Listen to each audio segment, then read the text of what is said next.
welcome everybody. Let's talk real estate. Your weekly BS with Barry Saywitz about the current commercial real estate market here in Southern California. As we take a no BS look at both sides of the issues driving this market today to find the best solutions going forward. With our man right in the middle, it's Barry Saywitz. Hey, Barry.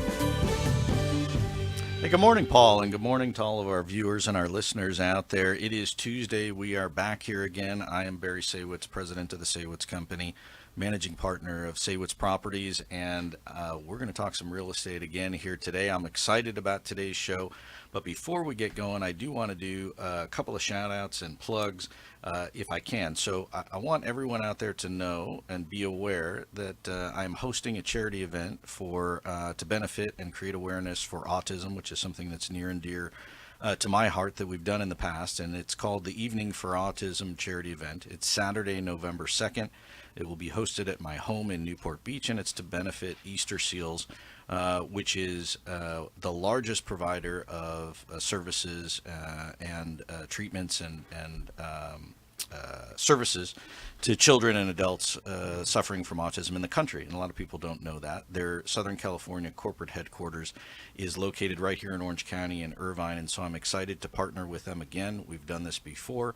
We expect 400 or more guests from all walks of life: politicians, athletes, celebrities, business leaders, community leaders, and people that care about and support autism. So I would encourage everybody out there to go to the website, which is evening for FOR autism SoCal.com. You can buy tickets there. You can find out more information about the event. 3 live bands, 6 or 7 restaurants, 6 libation beverage bars, all kinds of fun stuff, tropical theme party, and check it out. We'd love to see you there, and if you're able to support, whether that's by coming or in any other capacity, we will take your help. And so now that I'm done pitching, I want to turn our focus to today's show, and I want to welcome our guest, Sal LaVina from Barnes and Thornburg Law Firm in Los Angeles. Sal, welcome to the show.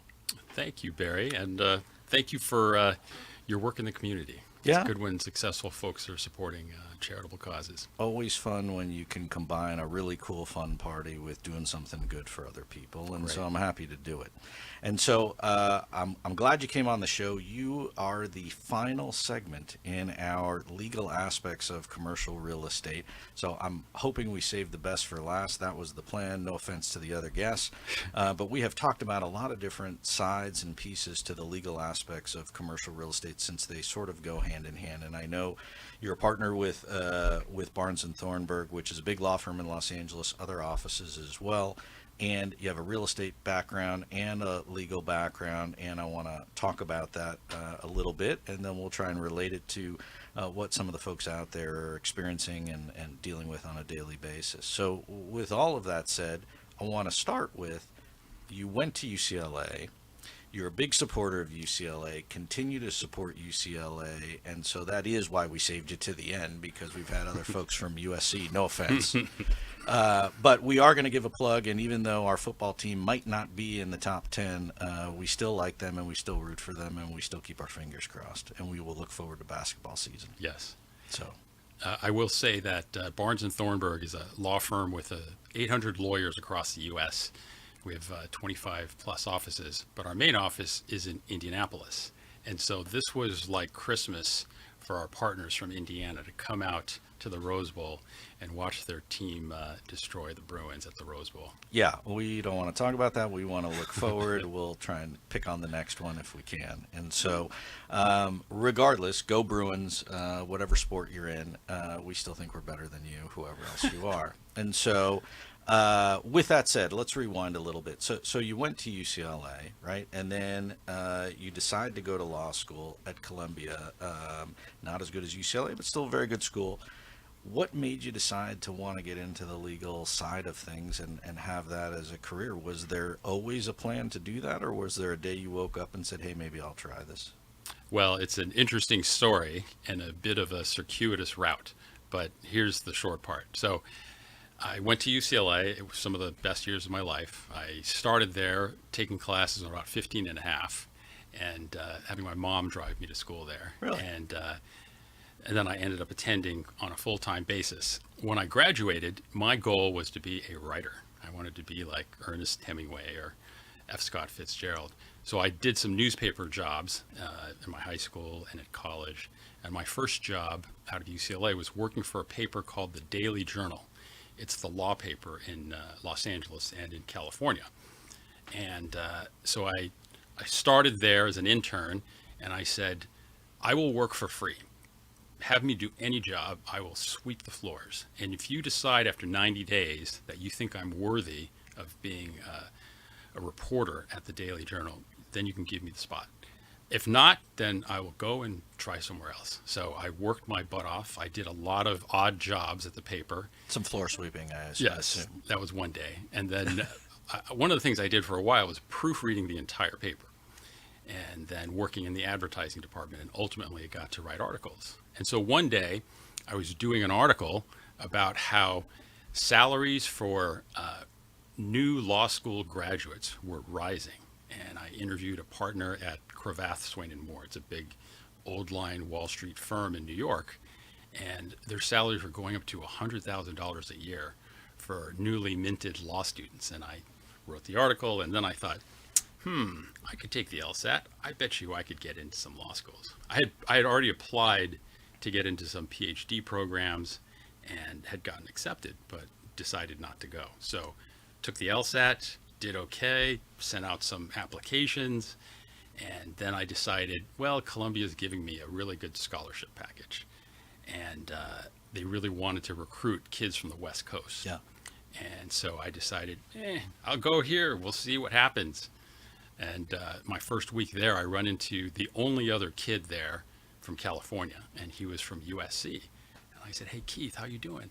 I said, what are you doing here? You're from USC. But that's how I ended up there.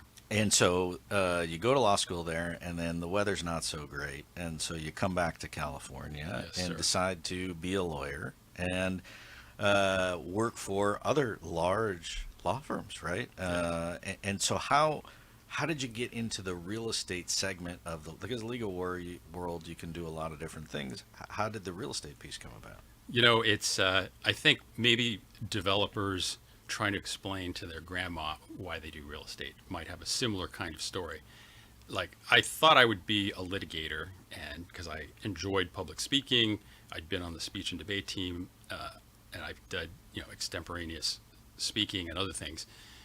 But then, real estate, you could look out the window. It's so tangible. You feel it, you could touch it. Yes, you could look out the window and see a stadium or an office building or a retail center. And it's like, I did the negotiations for that. I did the financing for that. I put together the JV equity for this piece, and you can see it. And when you see like entire communities being built as a result of your efforts, a lawyer didn't do it by himself any more than a developer did it by himself. Right. It's a huge But you team. played a part in making a difference. Yes, and when they're successful, it's great. And when you're able to help somebody out of a difficult situation, that's great. When I'm able to help my investor clients figure out how to save on taxes and they're grateful, it's great. Yeah, which is similar to my story, because my mother said to me, you should be a lawyer because you argue with me all the time. I object. Yeah. Eat your vegetables. No, I'm not going to do it. So you're in the real estate world in Los Angeles, and then today, your role with the firm that you're in, I guess congratulations are certainly due, because you are, I was reading, and tell me if I got this right, but the first person of color within your firm to head a major department. And so I guess kudos for that. And then you are a major player within the firm and dealing with some major transactions and some major folks in terms of not only here in Southern California and Los Angeles in particular, but elsewhere around the country. Yes. Thank you very much for the recognition. Yeah, I would say, although I'm based in Los Angeles, I do deals, probably 80% of my deals are in other states. And we also work with international investors too. It was quite an honor to be named to be the head of the real estate department for an 800 lawyer law firm, along with the administrative burden. But part of it is, it wasn't a pure DEI decision. It wasn't anything like that. It was about performance and about the ability to motivate people and about a determination of, does this guy really love what he's doing? And I really love what I do. And so that there's the technical excellence, there's the knowledge of the law, there's knowledge of accounting and tax, if other things. But if you really love what you do, it percolates and it spreads to other people. So the ability to motivate others to feel as enthusiastic about what we do, that's what I think was part of the decision-making process. And I guess I'll ask the question, because is the plan now that you're the head to grow the practice, to expand it, to bring in new talent and bring in other people, in addition to, doing what you keep doing all the time? Oh, yes, sir. It is a business. So I tell people we're in the service business. Remember that. We have clients and we provide service to help them be successful. We become successful if our clients are successful, okay? It's not the other way around. And so I'm always thinking about growing and always thinking about getting great acquisitions. And it's not easy. Certainly not in today's world. No. And I'm guessing you pay a little more than $100,000. Oh, yes. In today's world. I was looking at some of those numbers, and it's not a bad place to be. So if folks out there, if you're thinking about going to law school, or you have kids that are thinking about going to law school, not a bad gig. Yes. And it's funny, like many of our clients, not many, but several of our clients may not even have finished college, but they do really well. And part of it, some people will say, is many lawyers are thinking about all of the obstacles and all of the things in the way to achieving success that they can't achieve success at the same level. But it's a great, steady job. If you work hard and do well and have good clients, you can make a really decent living. Yeah, and people always need lawyers for one thing Yes. or another. I am a firsthand example of that one. I'm a walking lawyer magnet. So, and in being in Los Angeles and being in real estate, you also have exposure to the entertainment industry. You have exposure to the music industry and all the other things that go along with Los Angeles and Hollywood. And so you read about and you hear about actors and athletes getting into the real estate business, looking at alternative investments to take the money that they've made in their core profession and compound that into other things elsewhere. And you look at guys like Magic Johnson, who have a huge real estate portfolio, and I know, from conversations with him early on, that was really his goal, was to become a businessman and also give back to the community. And so I'm gathering that these people come to you, and some of them are not real estate experts, right? Yes. And they have money, and they're like, hey, what do I do? They need help. They need planning, whether that's from a legal perspective, real estate perspective, accounting perspective. And so I'm going to ask the question. I think I know the answer, but from your firm's perspective and your practice and what you do, the firm is big enough to be able to handle multiple needs of these kinds of people. Absolutely. Now, on the one hand, we'll have, family offices and individuals who've been in the real estate business since they were born, okay, and live and breathe real estate. On the other hand, you're absolutely right. We have a very active and vibrant entertainment department. We have a private wealth management department. And I've had the blessing, the fortune to represent a lot of well-known athletes and well-known musicians. I can't divulge too many attorney-client privileges, but I'll say on the athlete side, there was a time where we were probably representing, if you looked at the starting all-star team a few years ago, we had half the people on the team. One of the sad ones was we were doing the non-athlete work for Kobe Bryant. And I remember that weekend when his helicopter crashed. But he's a smart guy. I mean, if it wasn't evident to everybody, he was getting involved in some interesting stuff. We've done a lot of interesting stuff for Russell Westbrook, who really gives back to the community. He's a UCLA guy. Right. We have a number of musicians and influencers and DJs who are clients.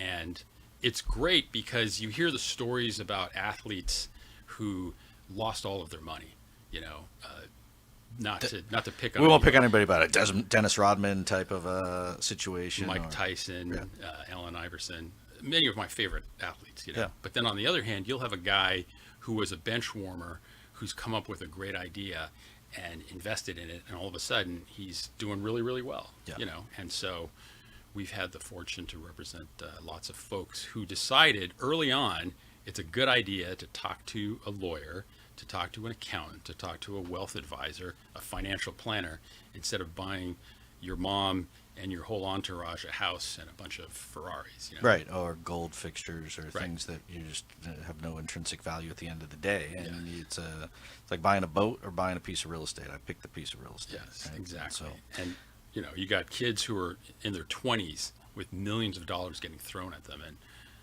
what are you going to do? So yeah. So, and I say it all the time every week on the show, right? It's important to get good advice. It's important to surround yourself with good people that can help you make smart decisions. The legal side and the real estate are connected. They're no Absolutely. different.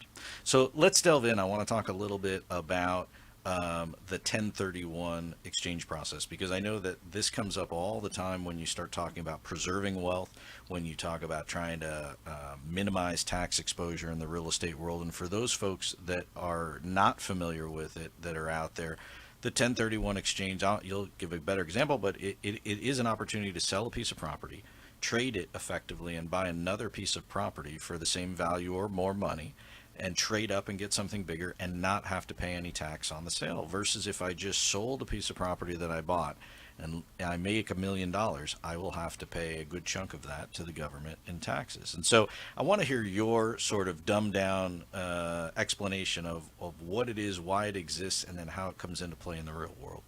no, absolutely. And for many people, they'll say, "Oh, taxes, boring. Oh, all this stuff, it's going to give me a headache." On the other hand, if you are not paying taxes or deferring taxes, and you're able to turn that into additional wealth, then it becomes very exciting. So, everyday people who are selling their houses can do this. And I have a lot of clients, who've been owning commercial real estate for decades, and you explain it to them, and the light bulb goes off, and it's like, wow, this sounds great. So, the basics are, this has been in the law since probably the early 1900s. And way back then, the U.S. decided it was good to have tax policy that encourages investment in real estate, in large assets. So to give you an example at the simplest level, let's say you're a couple, you bought a duplex in the 70s for $100,000, and you're thinking about selling it and retiring. So today you're thinking about selling it and it's worth $10 million, right? If you sell it and you don't think about how to defer the taxes, and let's say you're doing well, and between federal taxes and state taxes and everything else, you're in the 40 plus tax bracket. So all of that gain, the difference between 100,000 and 10 million, that 9,900,000, It's taxable. taxable at 40+%. Right. Okay. So yes, you have a windfall of $4 million, which you can take. But you gave $5 million to the government, or Right. for another 4, whatever Right. it works out to be. Right. I'll give you a quick example of how I try to explain the effect of taxes, and then I'll finish the 1031 stuff. I'm blessed to have 2 great kids. Okay. And so if a piece of food is going by, like a piece of pizza or some ice cream, to like my daughter who's 10, I'll say, and I'll take a big bite out of it. And she'll say, "Daddy, why did you do that?" I said, "It's called taxes." She's like, "Daddy, I hate taxes." So to our example of the couple selling the duplex. So they're giving, $5 million to the government in our example of a sale. Why do that when you could invest that money into something else and defer paying taxes? So the way it works is the 100,000 that you use to purchase the property in the first place back in the 70s, that's called your basis. Right. Okay. And there can be adjustments to your basis, which we'll talk about in another episode. But the property has appreciated over the years. It's in a nice part of town. You've got good tenants. It's going to be desirable to somebody somewhere. Get to sell it for $10 million. The difference between the basis and the sale price is capital gains. Okay, so that $9 million is capital gains. Now that gets taxed at a more favorable rate. Okay, we're in the 20s right now, and there's some talk about increasing the capital gains rate. But if you can defer all of that by buying another piece of property, why wouldn't you do that? So you wouldn't pay any taxes. Right. And so you would defer that entirely. And so you match the debt, you match the capital gains, and you buy another piece of property. And you have 45 days to identify a replacement property. That's the new property you're going to buy. That's from the time that you close on the other property. Correct. And then you have 180 days from the time you close to close on the new property, the replacement property. You can take money off the table. Some people forget that. That's called boot. Okay. But you're paying tax on the boot. Absolutely. You're paying taxes on that. And so, I have clients who have, they're called up legs from the sale of property, and we'll recycle them. As the next replacement property sells, they'll move that into another piece of property. And so they have legs going back to the 70s and 80s because they've been doing it so much. Right, so you could keep trading this generationally. You can keep Yes. trading this throughout your entire lifetime. Right. And then again, I don't want to overcomplicate it for people who are not intimately familiar with it, but in your example, I made $9.9 million and I don't want to pay tax on it. I don't have to buy one piece of property for That's $10 right. million. I could buy 3 or 4 pieces of property. Right. There's a number of rules. There's the 3 property rule where you can trade into up to 3 other properties. There's a 200% rule. There's a few other complexities. But it's at the end of the day, we have flow charts that we've created to show and demonstrate what you could do. So it's ultimately And savvy not that real estate people do this all the time. All the time. Right? Real estate developers, they buy a property, they fill it up with tenants, they sell it for a bunch of money, and they go on to the next deal. And they're most of the time avoiding the taxes, and nobody's skirting it. This was set up by the government to encourage investment in real Yes. estate, to encourage the economy to spur itself along. So it's not a bad thing that you're not paying the taxes. I assume everybody out there is greedy as much as the next person and doesn't want to pay the taxes, but it is fueling the economy at the end of the day, and it is causing transactions to happen. Absolutely.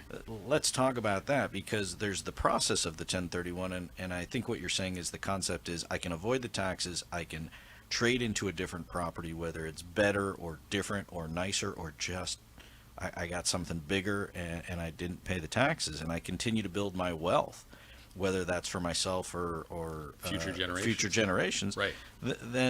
But at the same time, those 1031 transactions, a lot of times those people are also what fuels the market and what's going on around. Because if I sold the property and I made a bunch of money and somebody paid me a stupid number that I thought was really ridiculous number, and we rewind a couple of years, the market was really hot, I might be inclined to not haggle so much on the next deal because I just don't want to pay the taxes, and the tax savings to me is so much bigger than haggling with a guy for a small piece of the price. Yes, and that's right. And it definitely encourages investment and transaction volume. And lenders are used to this. They've all understood how it works. It's great for brokers because a broker can help a client on the sale of a property and then the purchase of a replacement property. Right, so he gets 2 deals out of it if he can control the client. Right. And the original impetus for all of this was to encourage investment into commercial real estate. Infrastructure, real estate, like we talked about earlier, to have buildings around that are serving the community is really important, whether it's housing or retail or what have you. It is easier for somebody buying a piece of property in a trade than it is to develop it from the ground up in almost every instance. And a lot of these people that are doing the 1031s, they have large amounts of cash, because if you've owned the property for a longer period of time, you've built up more equity. So Right. if you needed a loan, it would be a smaller loan as opposed to a first-time buyer that needs a large loan and has a small down payment. So as a seller of what I'll call the upleg property, a 1031 buyer is a lot better of a buyer to me than a guy Yes. who needs a loan, who needs time to close. He might get squirrely. The 1031 guy, he's got a timeline, he's got motivation. He is not going to nitpick as much because he doesn't care as much because he's not paying the taxes, and he might have a bigger down payment. Well, yes. And when we're representing clients on the sell side, we will often ask, is this buyer coming in with a 1031 exchange? Because if you have a 30-day due diligence period and they've got 45 days to identify a property, guess what? Odds are good that you're going to do this deal. Right. As compared to one of the things we've been seeing in the market is inexperienced buyers out there. So they'll make an offer to buy a $20 million apartment building, and they haven't been to the Fannie Freddie process. They're syndicating the dollars up to the last minute, and then more and more things happen. And then they tie up your property, string you out, and then maybe they can't close or they need more time. And they lose their deposits. We've had that happen more in the last 12 months than I've seen in the previous 12 years. Yeah, I believe it. Yeah. Whereas 1031 buyers, they've got the cash. They usually have the financing ready to go, and they have to replace the financing. And they can't blow the deal because then they have to pay the taxes if they run out of time. Right. Which is why you see a lot of times in the real estate world, people get down to the end of their 45-day process and they're in a dead panic. Yes. And then it's not even about haggling on the price.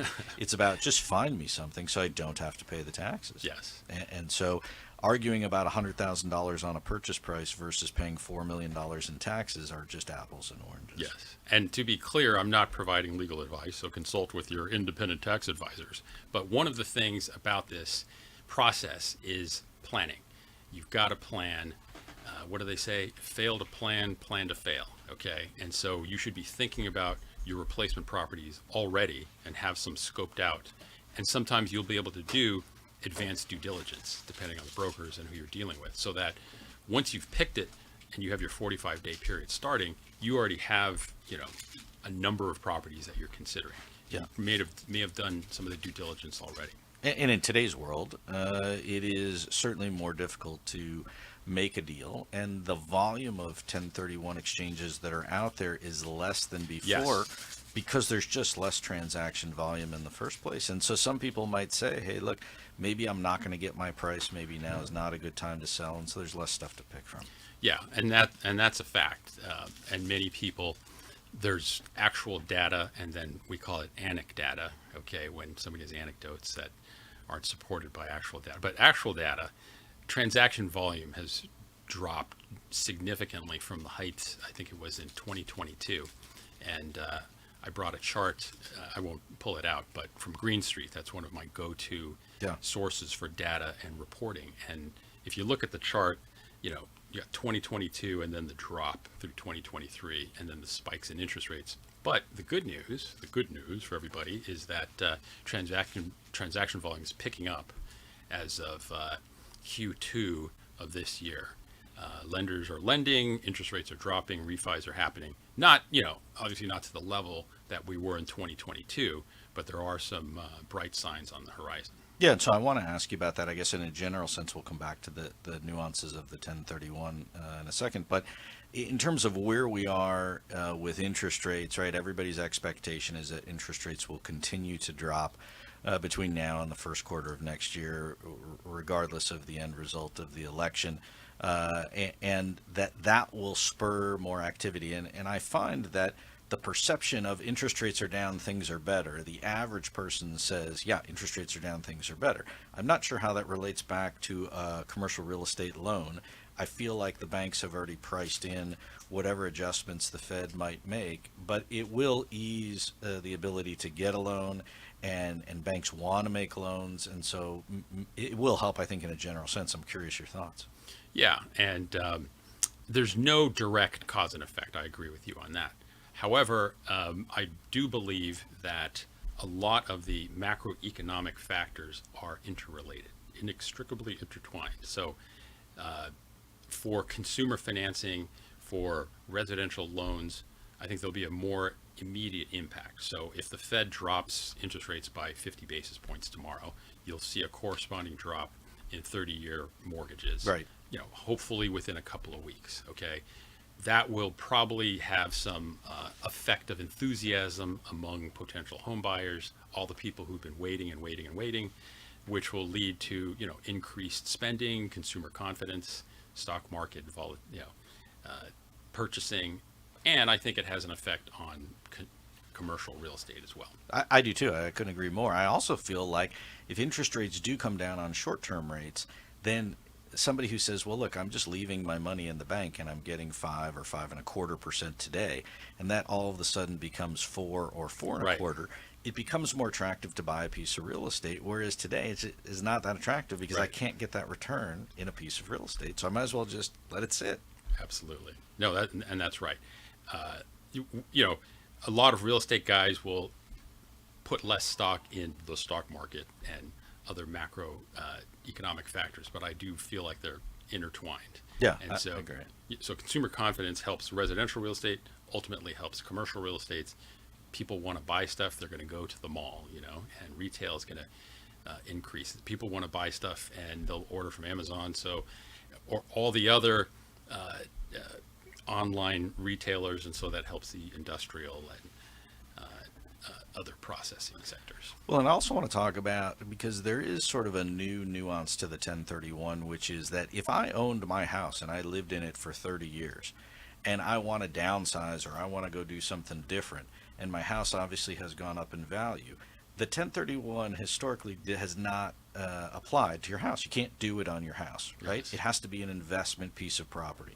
And for those, again, out there that, I mean, it used to be if I owned an apartment building, I had to buy another apartment building. If I owned an office building, I had to buy another office building, which became very restrictive because you better be committed to that segment of the market. And then when they changed it and said you could buy whatever you want within reason, you just can't live in it and have it be your house, then it opened things up. But now there's a new twist on it, and I want you to expand on it, because if I own my own house and it went up in value and I want to sell it, I cannot sell it as my house. But what I could do is I could move out and I could rent my house for 6 months or a year.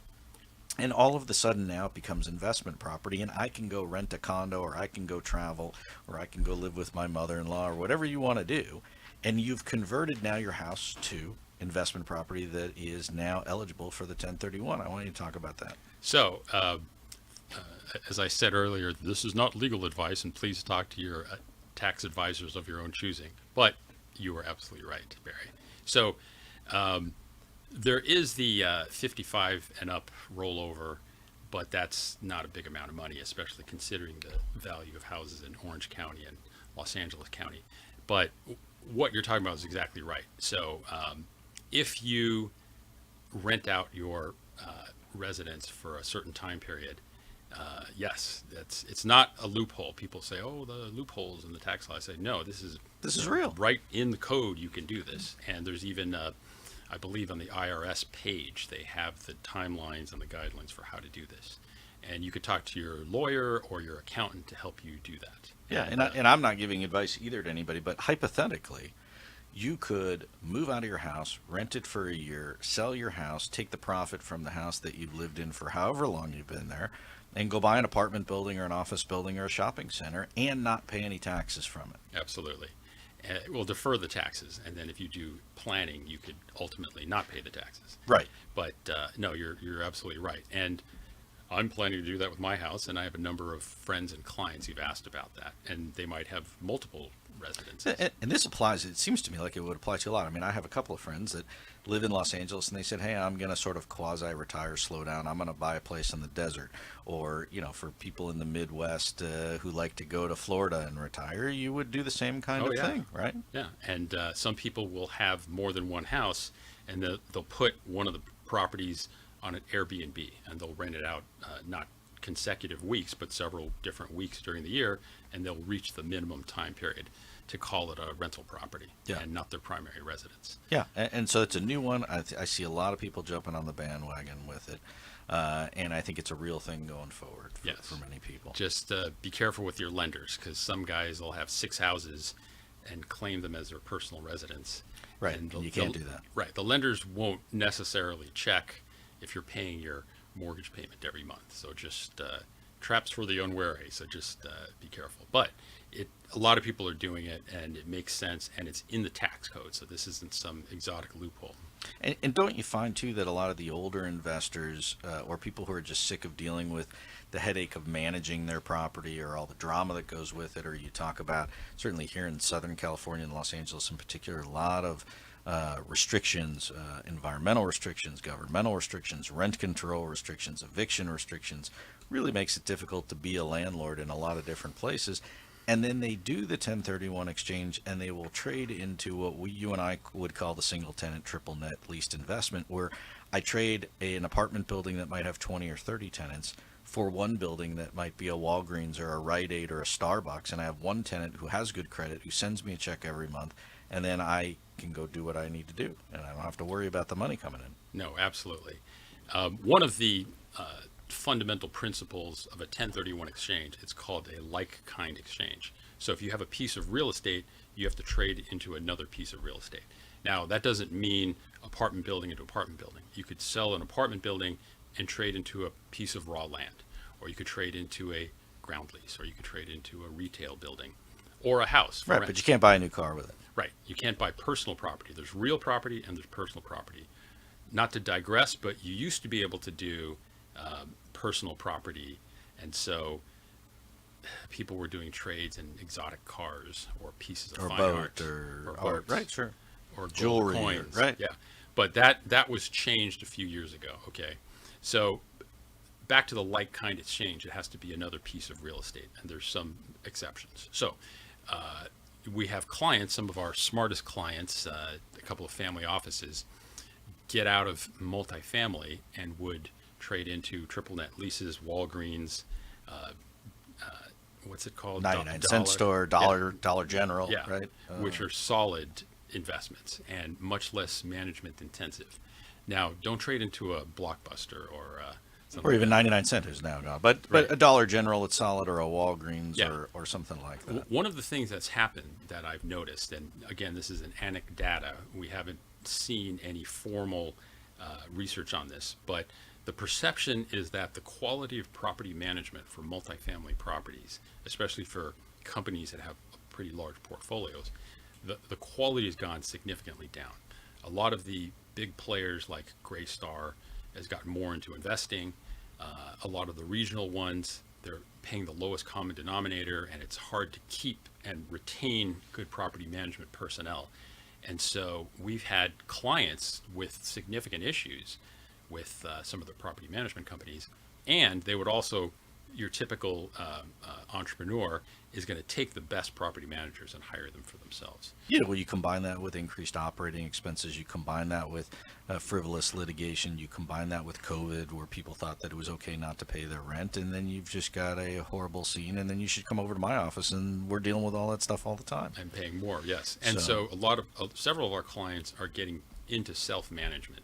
So that's the older school version. I find that a lot of the companies that have been around for more than a few decades have always done self-management, or they even came from property management into property ownership.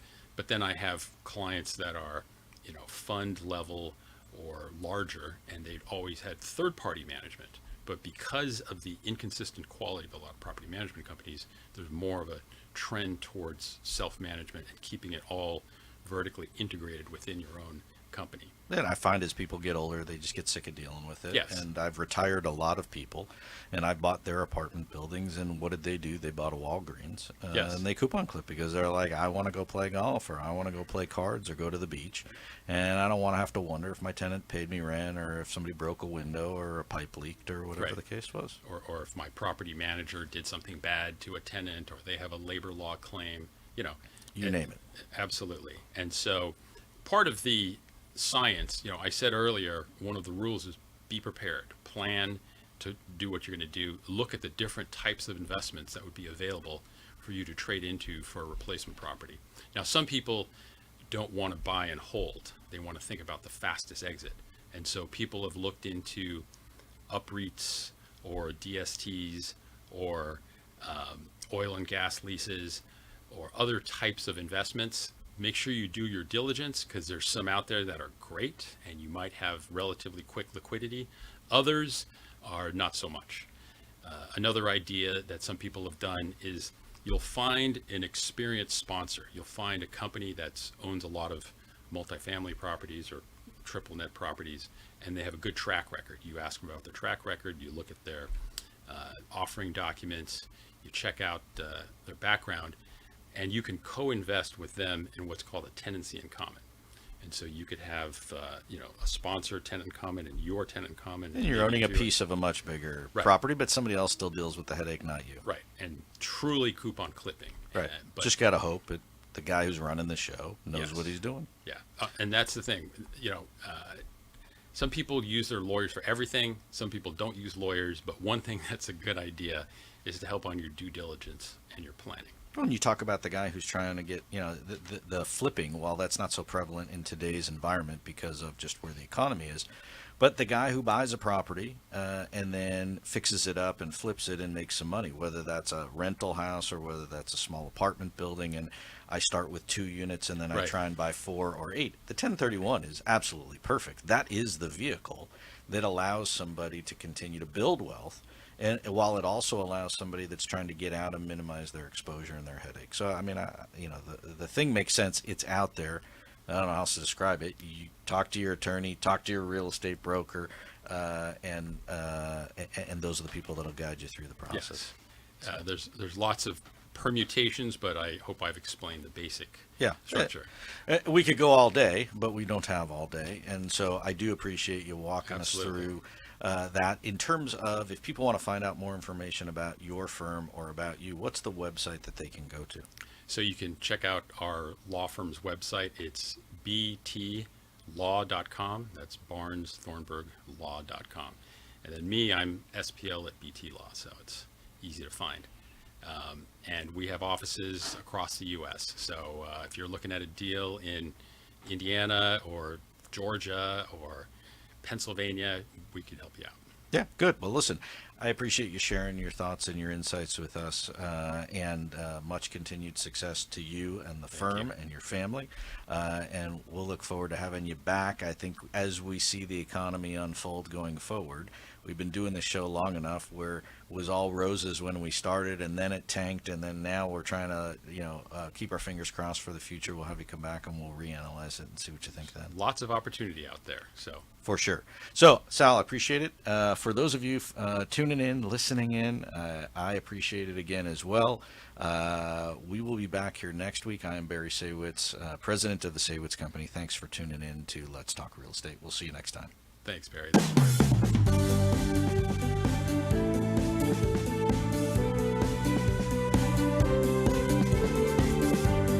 Well, there you have it. You've been listening to Let's Talk Real Estate, your weekly BS with Barry Saywitz about the current state of the real commercial real estate market right here in Southern California.